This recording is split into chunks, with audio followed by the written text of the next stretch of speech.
சூப்பரா இருந்துச்சு. 2026 விசில் அடிச்சு 2 ரெட் அண்ட் பிளாக் அடிச்சு உடைக்க போறோம். மஞ்சள் ஒரு சிவப்பு வரும், மஞ்சள் சிவப்போட வருவோம் நாங்க. சூப்பரா இருந்துச்சு மேட்ச், நல்லா இருந்துச்சு. எல்லாமே தரமா இருந்துச்சு. எல்லாமே ஃபுல் ஃபீல்டா இருக்கு. எப்படி சொல்றது, நம்ம ஊருக்காக நம்ம நிக்கிறதுல ரொம்ப பெருமையா இருக்கு. அடுத்தது எங்க அண்ணாவும் வருவாங்க, எங்க அண்ணாவும் ஜெயிப்பாங்க. எல்லாம் இருக்கு. தேங்க்யூ. 2026 கப்பும் சிஎஸ்கேக்கு தான். 2026 டிவிக்கு அண்ணனுக்கு தான் கப்பு முக்கியம். பிகிலே ப்ரோ மேட்ச் இல்ல ப்ரோ, வந்து 2 ஓவர் ஆடினாங்க. எல்லாமே நல்லா போச்சு ப்ரோ.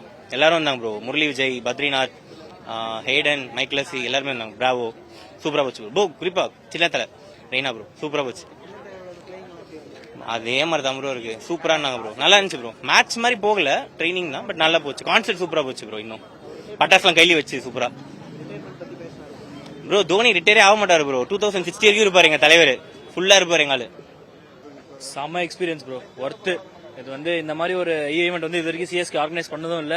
எனக்கு தெரிஞ்சு இதுக்கு மேல பண்ணுவாங்கன்னு தெரியல. செம்ம ஈவெண்ட், ஏஆர் ரஹ்மான் கான்சர்ட், அது இதுன்னு லாஸ்ட்ல அந்த நீ சிங்கம் தான் பாட்டு போட்டு தோனி காட்டின ஃப்ரேம் எல்லாம் கடைசியா வந்தே மாதரம் அப்படின்னு போட்டு வேற லெவல். இந்த மாதிரி ஒரு வைபு இது வரைக்கும் சேப்பாக் ஸ்டேடியம்ல எனக்கு தெரிஞ்சு இருந்திருக்காது. இனிமே இருக்க போறதும் இல்ல.